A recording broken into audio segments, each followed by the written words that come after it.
6월 11일 목요일 황장수의 뉴스 브리핑 시작하겠습니다. 여러분 연휴 5일 잘 쉬셨습니까? 사실 5일 잘 쉬셨습니까? 묻는 것도 실례입니다. 절반에 가까운 근로자들이 3일 정도밖에 못 쉬었다. 이런 이야기고 있습니다.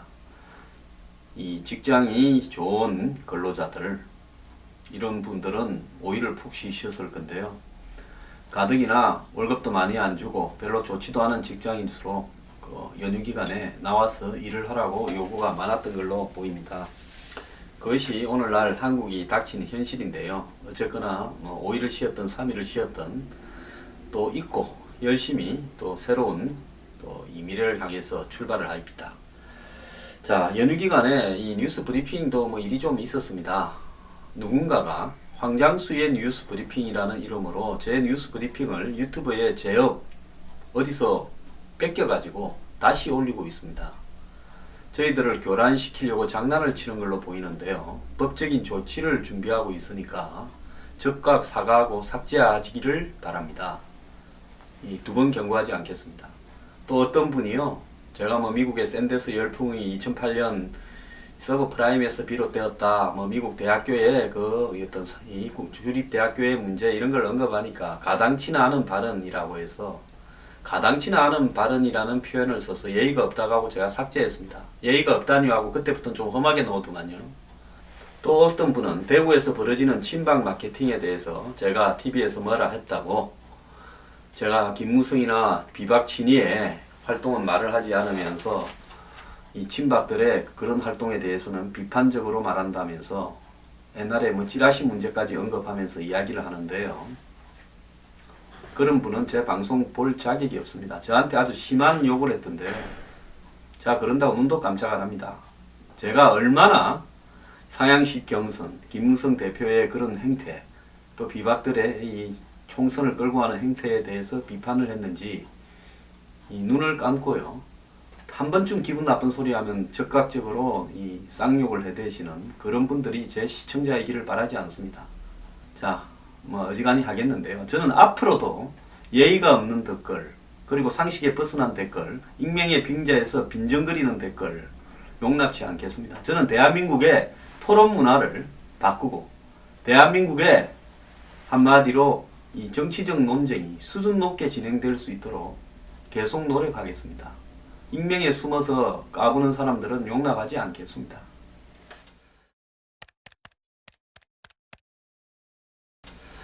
자, 오늘 첫 번째 뉴스는 개성공단 뉴스 하겠습니다. 자, 개성공단이요, 오늘부로 사실상 이 중단에 들어가는데, 사실상 중단이 아니라 폐쇄로 이어질 가능성이 거의 확실해진다라고 봐야 되겠습니다. 지금까지 6,160억을 북한에 줬고, 작년에만 1,320억을 줬고, 북한 근로자 54,000명이 일하고 있고, 그리고 한 20만 명이 여기 붙어서 먹고 살고, 월 근로자에게는 160불 플러스 사회보험료와 기타 등등이 들어가고, 이 돈은 전부 북한의 39호실, 즉 김정은 직속 이 외화벌이를 하거나 이 비자금을 축적하는 그 길로 들어가서 결국은 통치 자금이 되고, 이 돈이 결국 핵과 미사일 만드는데 5분의 1쯤 쓰여지지 않았나 이야기가 나오고 있습니다.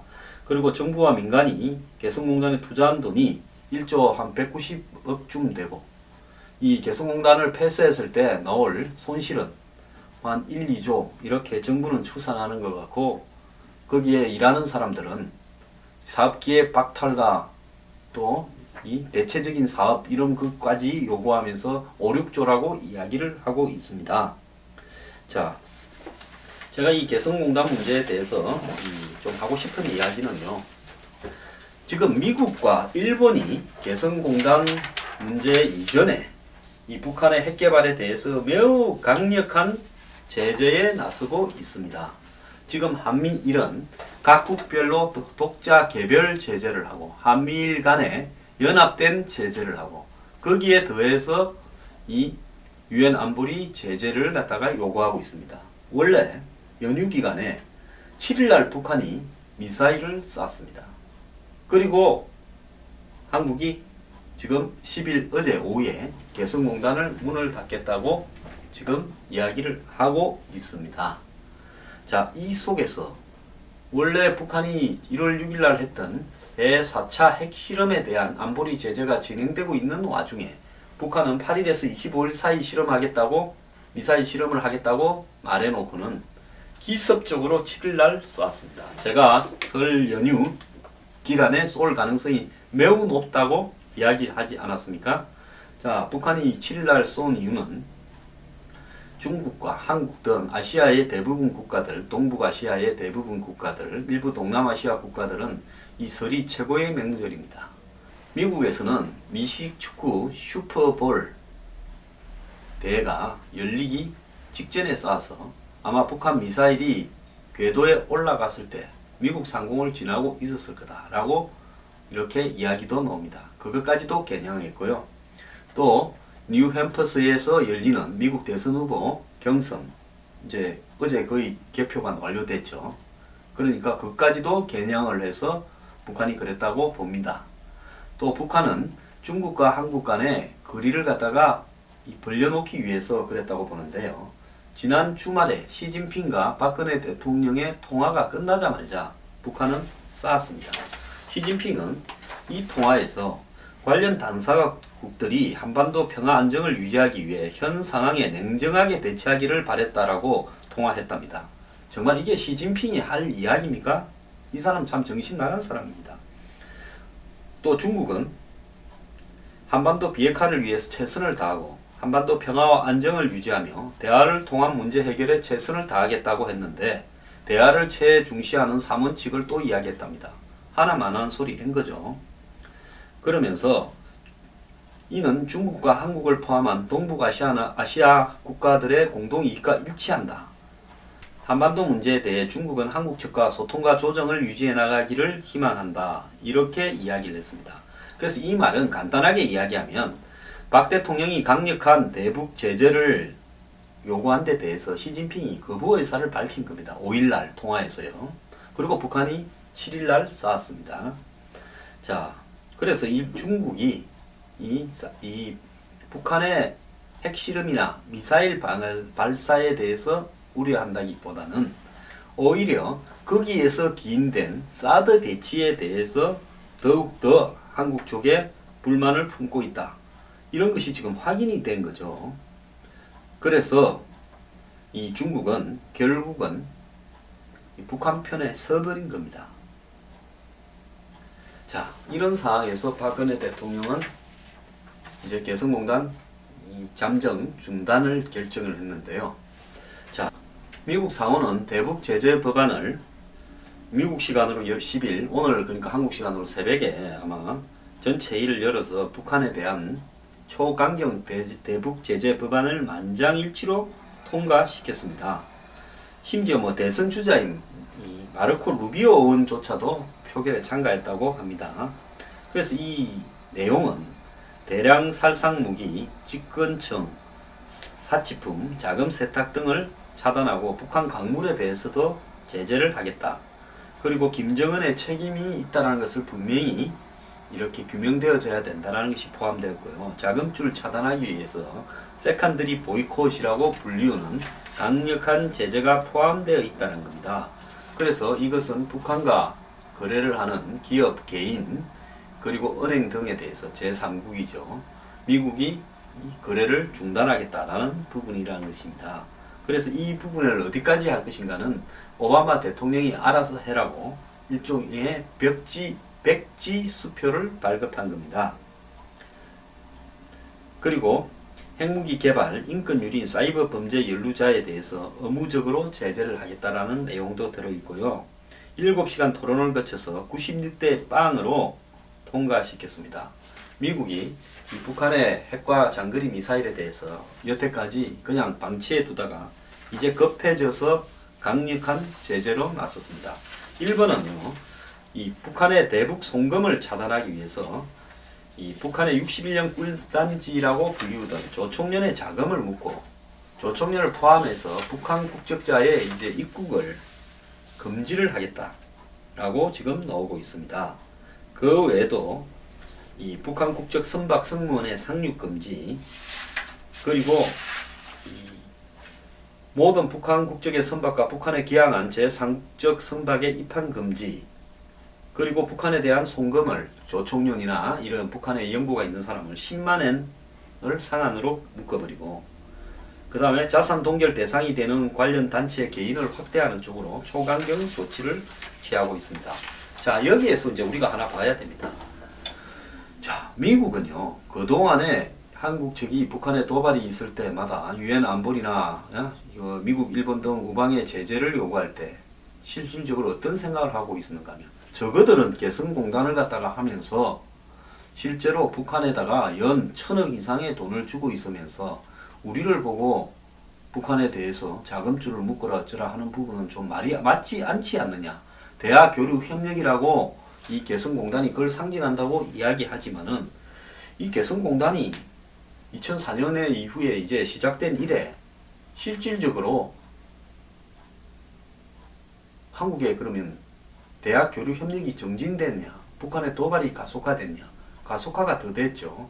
핵과 장거리 미사일이 그동안에 개발이 되어서 핵실험도 내보냈고 미사일도 지금 몇 번째 쌓는 줄 모릅니다. 그래서 이제 그 기술이 점점 정교해져서 실질적인 위협으로 다가오고 있습니다. 여기에 금강산 비격 사건, 연평도 포격 사건, 천안함 사건, 목함 지뢰 사건, 도발할 거는 다 했어요. 결국은 개성공단이 교류와 협력의 상징이 되지 못한다는 게 입증이 됐는데, 우리만 이걸 갖다가 열어놓고는 다른 나라 보고 돈줄 묶고, 중국 보고 송유관 묶고, 중국 보고 북한과의 은행 거래 묶어라, 북한과의 무역 거래 다 중단해라고 요구하면 누가 이걸 갖다 인정을 하겠습니까? 솔직히 이제 개성공단 이 중단을 했으니까 제가 하는 말인데, 제가 뭐라 했습니까? 작년 9월 달에 열병식 갈 때 일이 될 수 있다. 중국은 절대로 북한을 포기하지 않는다. 뒤로는 말리는, 앞으로는 말리는 척 하면서 뒤로는 잘했다 잘했다 하면서 자신들의 일종의 카드로 쓰고 있다. 그래서 중국은 북한을 버리지 않는다. 한국이 아무리 중국하고 가깝다, 역대 최상의 관계다 하더라도 결국은 중국은 결정적일 때 북한을 선택한다. 그래서 북한이 핵실험을 하면 바로 개성공단을 폐쇄라고 이야기를 해왔습니다. 그래 10월달 한다는 걸 안 하고 이번에 다 한 거죠. 자, 제 지나간 일은 따지고 묻지도 않겠습니다. 늦게라도 잘 했고요. 그동안에 중국에 경사되었던 외교 정책을 입안했던 사람 전부 대통령이 쫓아내십시오.